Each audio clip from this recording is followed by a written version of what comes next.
produsen atau penyedia jasa.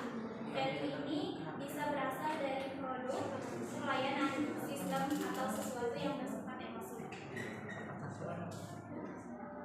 Nilai yang diterima oleh pelanggan atau customer delivery value adalah perbedaan antara nilai total pelanggan atau total customer value dengan total biaya pelanggan atau total customer cost.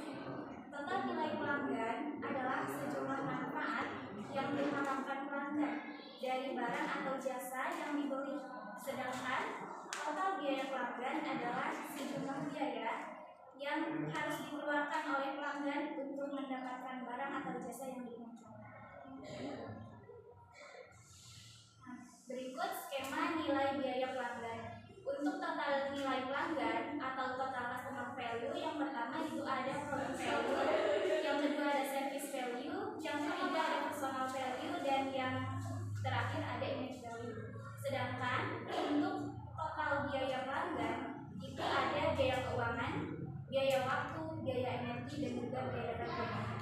Nah, perbandingan antara total customer value dengan total customer cost merupakan customer delivery value. Apabila total customer value ini lebih besar daripada total customer cost, maka pelanggan akan merasa puas. Sedangkan jika total customer value ini lebih kecil daripada total customer cost, maka pelanggan akan merasa tidak puas. Nah, menurut sebuah riset bahwa pelanggan yang puas itu akan bercerita kepada 3-5 orang temannya, sedangkan untuk pelanggan yang kurang puas itu akan bercerita kepada 5-10 orang lainnya. Selanjutnya, faktor pendorong kepuasan pelanggan. Menurut Hanti tahun 2004, berdasarkan studi literatur itu ada 5 driver utama. Yang pertama, kualitas produk. Kualitas produk adalah dimensi yang global dan paling tidak ada 6 elemen dari kualitas produk, yaitu performance, durability, fitur, reliability, consistency, dan juga desain. Yang kedua ada harga. Untuk pelanggan yang sensitif, biasanya harga yang murah adalah sumber kepuasan yang penting, karena mereka akan mendapatkan value for money yang tinggi. Tapi bagi sebagian orang, komponen harga ini relatif tidak penting bagi mereka yang tidak sensitif terhadap harga. Yang ketiga ada service quality. Service quality ini sangat bergantung pada 3 hal, yaitu sistem, teknologi, dan juga manusia. Nah, faktor manusia ini memegang kontribusi sekitar 70%. Service quality juga mempunyai 5 dimensi, yaitu reliability, responsiveness, assurance, empathy, dan tangible. Yang keempat ada emotional factor. Emotional factor ini berhubungan dengan gaya hidup. Yang kelima ada biaya dan kemudahan untuk mendapatkan produk atau jasa. Pelanggan akan semakin puas apabila relatif mudah, nyaman, dan juga efisien dalam mendapatkan produk atau pelayanan. Nah, dengan mengetahui kelima driver itu tentu tidak cukup bagi perusahaan untuk merancang strategi dan program peningkatan kepuasan pelanggan.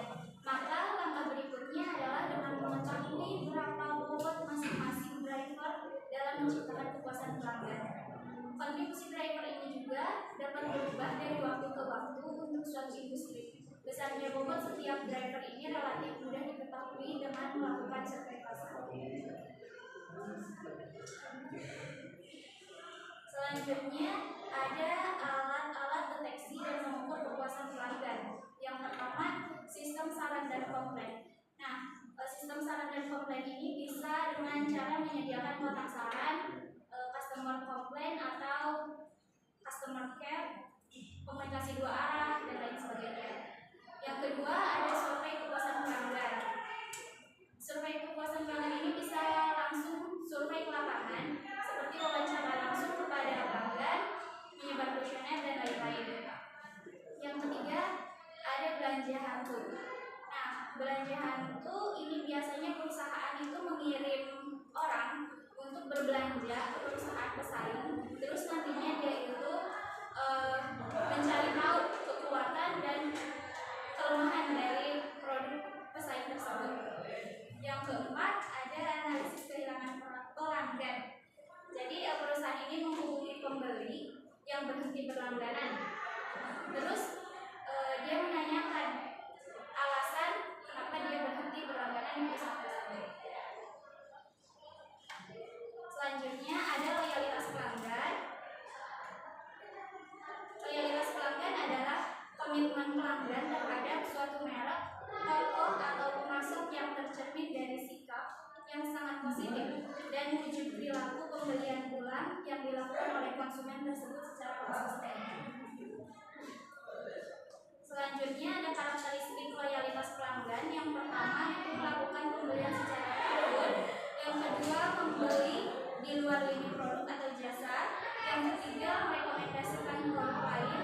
Yang keempat menunjukkan kekebalan